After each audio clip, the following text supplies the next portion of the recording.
Hello, everyone. Glad you're able to join us for this discussion on parking. My name is Chris Martin. I'm the treasurer of the Urban Design Group, and I'm co-founder and director at Urban Movement, which is an urban design practice founded to investigate these very moments where transport meets urban life.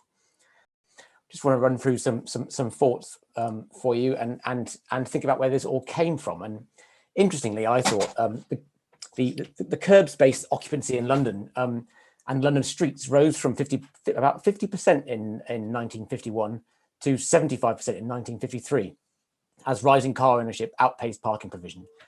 And this mainstream of cars and driving didn't go unnoticed or contested, with one now infamous quote from a resident in St Helens querying whether those parking in his street would buy furniture if they had no house to keep it in. And to highlight the sort of unintended consequences that exist all around parking, with an earlier increase in sort of shiny and expensive status symbols being parked in people's streets, came the positioning of children socializing in streets as more and more menacing. And as the lines sort of between outdoor play and delinquent behavior were really purposely blurred, resulting in the dramatic reduction and indeed criminalization of play in urban streets. And of course, more cars meant less safety for people in streets and an inevitable decline in the social life of residential streets as well.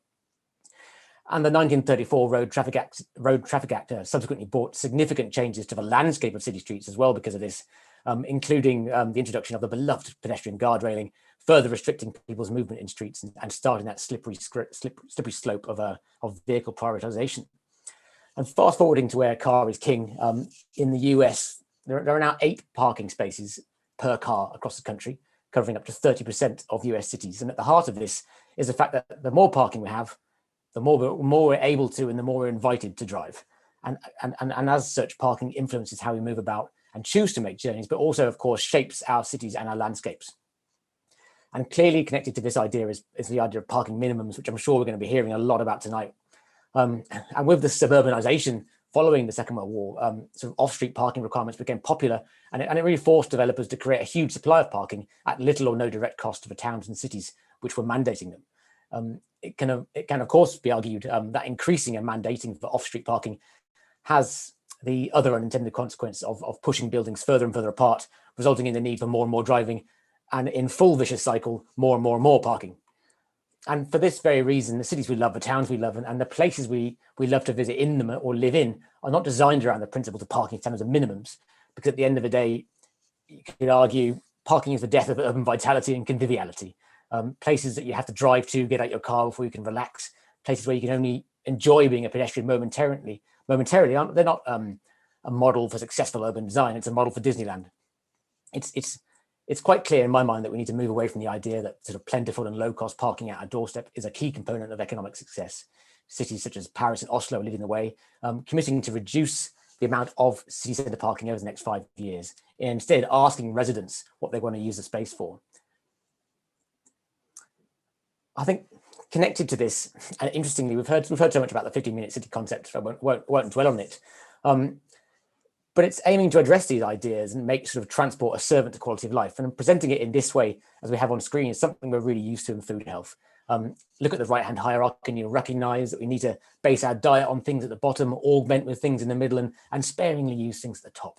And this is directly comparable, I think, with urban development and transport. We need to base our transport system and provide first for the things at the bottom, augment with things in the middle, and sparingly use things from the top. And on the left, we see that applied. And thinking of urban transport and development in this way makes sure that people don't have to think long and hard about the least worst way to get somewhere. It creates more successful and human-centered places, and is also central to creating climate-safe streets, more resilient neighborhoods, and ultimately zero-carbon cities.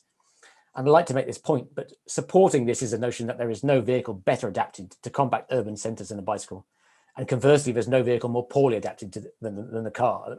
A cyclist who stops riding becomes someone strolling in the city, and contributing to city life. A driver who wants to stop driving becomes someone with a serious storage problem. And just to close this out, key to my mind is that streets and space between buildings are simply the building blocks of towns and cities, and what make them inherently social spaces, despite what you might think. Because towns and cities were born out of our collective willingness to coagulate together with a huge group of other people and take the chance on the endless possibilities that a concentration of human imaginations afford. We can picture the cities that have always been laid out following this conviviality principle. Rome and all its piazzas spring to mind, but Others are having to work hard and set aside more and more space for citizens to come together. The street, I would argue, is perhaps the most significant public space in the city, mainly because it's right outside your door, and also because streets often make up around 30% of open space in an entire city. So because of this, perhaps the most impactful improvement to society and public life we can make is to give more space to people in city life, as this encourages us to spend more and more time in a public forum, more time in streets, more time in public realm, increasing opportunity for social interaction and for exchange, for spontaneity, and for city life. And this is what towns and cities are for. This is what society needs from them, and this is what makes us happy. So this conviviality principle needs to become more concrete, I think, in our thinking around parking and neighborhood design.